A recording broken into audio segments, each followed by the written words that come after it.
Doctor APJ Abdul Kalam భారతదేశ గర్వకారణమైన శాస్త్రవేత్త, ప్రజల రాష్ట్రపతి, యువతకు మార్గదర్శి. కలాం గారు జన్మించారు 1931 అక్టోబర్ 15న తమిళనాడులోని రామేశ్వరంలో. ఆయన తండ్రి జైనులాబ్దీన్ చిన్న వ్యాపారవేత్త, తల్లి ఆసియమ్మ సాదాసీదా గృహిణి. చిన్నప్పటినుంచే పత్రికలు పంచుతూ కుటుంబానికి సహాయం చేశారు. చదువులో కలాం గారు ఎంతో ప్రతిభ చూపారు. సెయింట్ జోసెఫ్ కాలేజ్లో ఫిజిక్స్ పూర్తి చేసి తరువాత మద్రాస్ ఇన్స్టిట్యూట్ ఆఫ్ టెక్నాలజీలో ఏరోనాటికల్ ఇంజనీరింగ్ చదివారు. అక్కడే ఆయన కలలు ఆకాశాన్ని తాకాయి. 1960లో ఆయన డిఆర్డీఓలో శాస్త్రవేత్తగా చేరారు.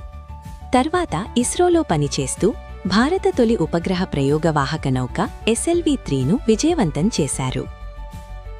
అగ్ని, పృథ్వీ వంటి క్షిపణి ప్రాజెక్టుల్లో అద్భుత సేవలు అందించారు. అందుకే ఆయనను మిసైల్ మ్యాన్ ఆఫ్ ఇండియా అని పిలుస్తారు. కలాం గారు జీవితాంతం అవివాహితుడిగానే ఉన్నారు. తన జీవితాన్ని పూర్తిగా దేశసేవకే అంకితం చేశారు.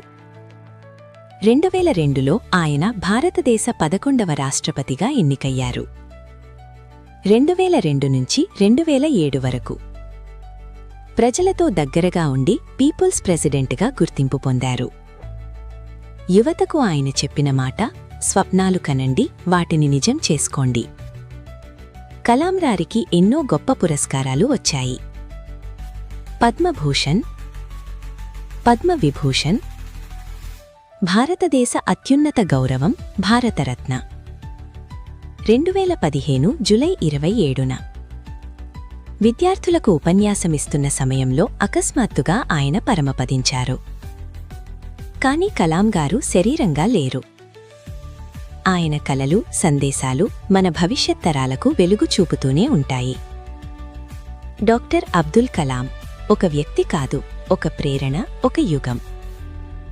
ఈ వీడియో మీకు నచ్చితే లైక్ చేయండి, మా ఛానల్ని సబ్స్క్రైబ్ చేయండి.